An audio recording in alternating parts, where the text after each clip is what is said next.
로마서 3장. 그러면 유대 사람의 특권은 무엇이며 할례의 이로움은 무엇입니까? 모든 면에서 많이 있습니다. 첫째는 그들이 하나님의 말씀을 맡았다는 것입니다. 그런데 그들 가운데서 얼마가 신실하지 못했다고 해서 무슨 일이라도 일어납니까? 그들이 신실하지 못했다고 해서 하나님의 신실하심이 없어지겠습니까? 그럴 수 없습니다. 사람은 다 거짓말쟁이지만 하나님은 참되십니다.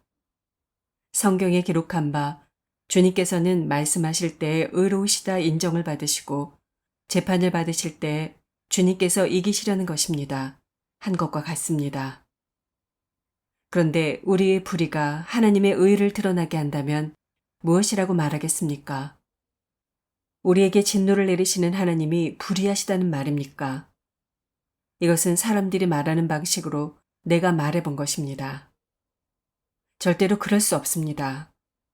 만일 그렇다면 하나님께서 어떻게 세상을 심판하실 수 있겠습니까? 다음과 같이 반박하는 사람도 있을 것입니다. 나의 거짓됨 때문에 하나님의 참되심이 더욱 분명하게 드러나서 하나님께 영광이 돌아간다면 왜 나도 역시 여전히 죄인으로 판정을 받습니까? 더욱이 좋은 일이 생기게 하기 위하여 악한 일을 하자 하고 말할 수 있겠습니까?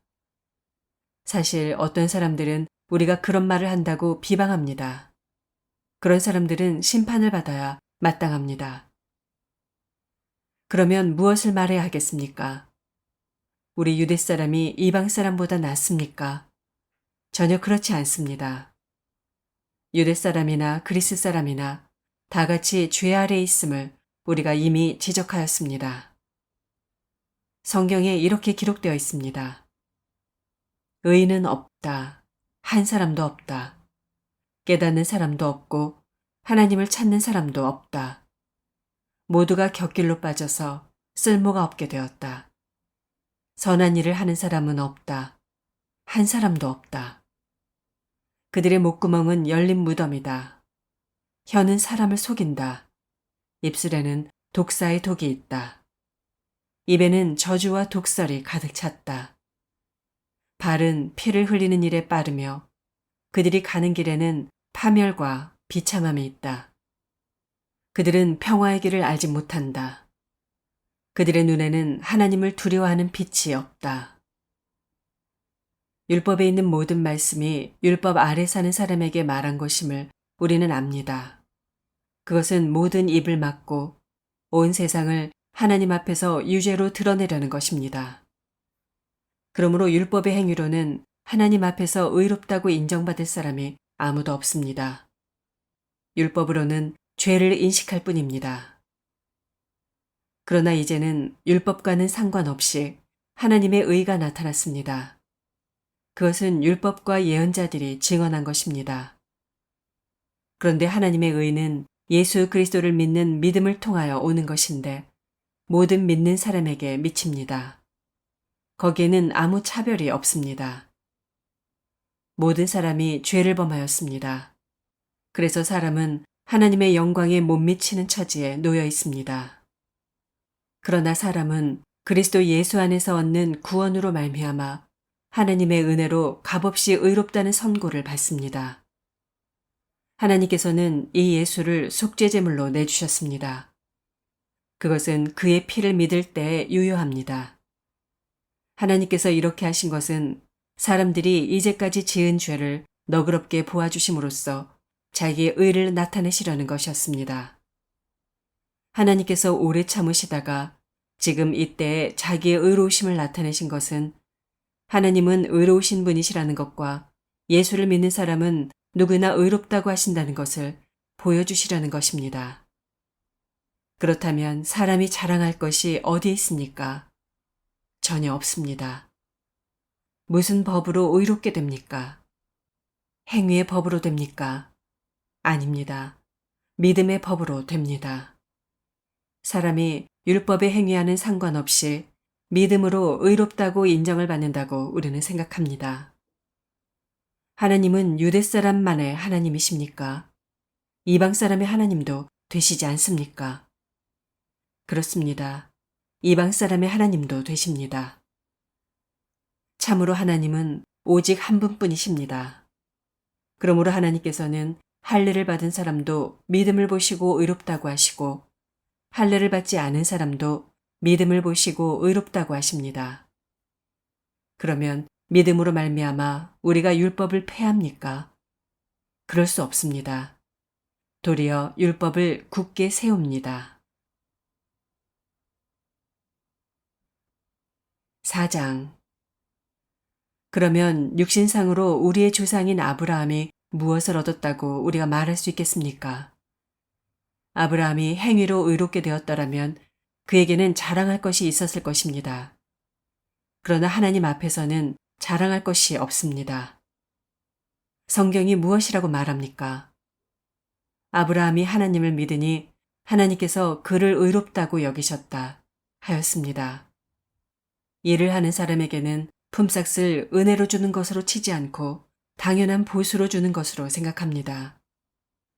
그러나 경건하지 못한 사람을 의롭다고 하시는 분을 믿는 사람은 비록 아무 공로가 없어도 그의 믿음이 의롭다고 인정을 받습니다.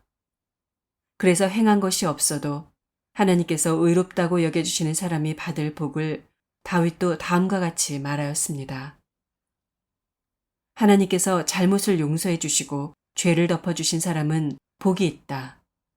주님께서 죄 없다고 인정해 주실 사람은 복이 있다. 그러면 이러한 복은 할례를 받은 사람에게만 내리는 것입니까?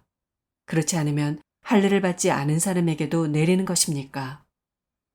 우리는 앞에서 말하기를 하나님께서 아브라함의 믿음을 의로 여기셨다 하였습니다.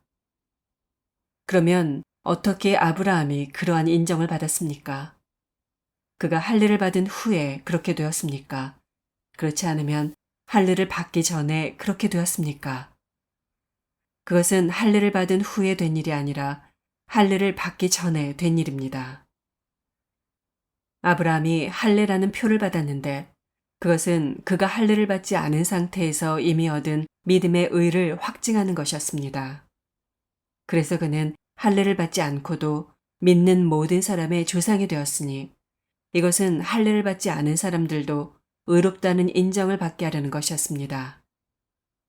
또 그는 할례를 받은 사람의 조상이 되기도 하였습니다.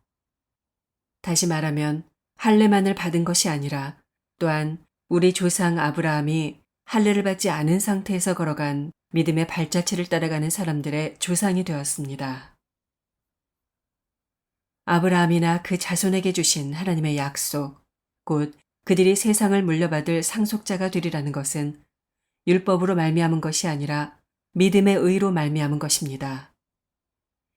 율법을 의지하는 사람들이 상속자가 된다면 믿음은 무의미한 것이 되고 약속은 헛된 것이 됩니다. 율법은 진노를 불러옵니다. 율법이 없는 곳에는 범법도 없습니다. 이런 까닭에 이 약속은 믿음에 근거한 것입니다. 그것은 하나님께서 아브라함에게 이 약속을 은혜로 주셔서 이것을 그의 모든 후손에게도 곧 율법으로 사는 사람들에게만이 아니라 아브라함이 지닌 믿음으로 사는 사람들에게도 보장하시려는 것입니다. 아브라함은 우리 모두의 조상입니다.